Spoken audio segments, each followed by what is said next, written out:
Baiklah, Assalamualaikum warahmatullahi wabarakatuh dan selamat sejahtera. Saya Muhammad Hafizul Iskandar bin Zulkifli dengan nombor metrik DB2164. Saya akan membuat menilai tentang cerita Laskar Pelongoh yang telah saya tonton. Dan berdasarkan cerita Laskar Pelongoh, model pengajaran dan pembelajaran yang digunakan ialah model pengajaran asas daripada Robert Glaser, di mana adanya objektif pengajaran, tingkah laku sedia ada dan prosedur pengajaran dan penilaian prestasi. Seperti contoh, Bu Musdalifah sentiasa yakin dengan kemampuan anak-anak muridnya dan beliau juga yakin dengan kemampuan anak muridnya dan beliau mengharapkan mereka melepasi penilaian di sekolah internasional. Seterusnya, pendekatan pembelajaran dan pengajaran yang digunakan dalam filem Laskar Pelongoh ialah pendekatan induktif, di mana ia melibatkan aktiviti mengumpul dan mentafsir maklumat dan kemudian membuat generalisasi atau kesimpulan.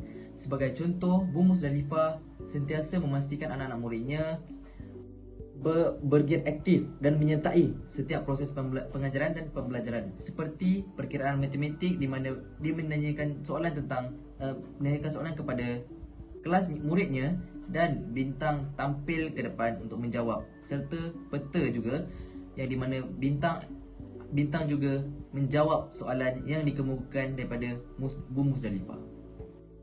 Kemudian, strategi pembelajaran dan pengajaran daripada filem Laskar Pelongoh ialah pengajaran yang berpusatkan kepada guru semata-mata, di mana yang memerlukan fokus murid yang tinggi, di mana dan guru menerangkan semua proses pengajaran dan pembelajaran di hadapan kelas. Sebagai contoh, Bu Musdalifah sentiasa menerangkan tentang perkiraan matematik dan juga peta kepada anak-anak muridnya yang tekun mendengar semasa proses pengajaran dan pembelajaran berlangsung. Seterusnya, kaedah pengajaran dan pembelajaran yang digunakan dalam filem Laskar Pelongoh ialah penyampaian ilmu secara lisan dan perlu untuk membuka minda murid-murid dan pelajar-pelajar. Sebagai contoh, Bu Musdalifah menyoal tentang soalan matematik yang mulanya daripada tahap yang senang kepada tahap yang lebih susah dan memastikan murid-muridnya berfikir di luar kotak. Kemudian, teknik yang digunakan dalam pembelajaran dan pengajaran dalam filem Laskar Pelongoh ialah teknik latih to be, daripada pengajar kepada murid dan pelajar yang sentiasa mengamalkan praktis dan latihan.